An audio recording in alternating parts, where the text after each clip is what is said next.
একসময় মাদক সম্রাট পাবলো এসকোবারের ব্যক্তিগত শখে এনেছিলেন মাত্র 4টি জলহস্তী। 4 দশক পর সেগুলোই এখন কলম্বিয়ার জন্য বড় মাথা ব্যথা হয়ে দাঁড়িয়েছে। সংখ্যা বেড়ে দাঁড়িয়েছে প্রায় 200-তে, আর নিয়ন্ত্রণ না করলে 2035 সালের মধ্যে তা 1000 ছাড়িয়ে যেতে পারে বলে আশঙ্কা সরকারের।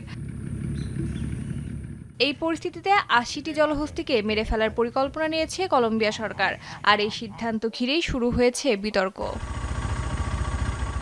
পুয়ের্তো বোয়াকা অঞ্চলে অবাধে ঘুরে বেড়াচ্ছে এসব জলহস্তী, কখনো নদীতে কখনো সড়কের পাশে, যা ভীত করে তুলেছে স্থানীয়দের। ম্যাগডালেনা নদীর তীরের বাসিন্দাদের দাবি, জলহস্তীগুলো এখন শুধু বন্য প্রাণী নয়, মানুষের জন্য বড় হুমকি।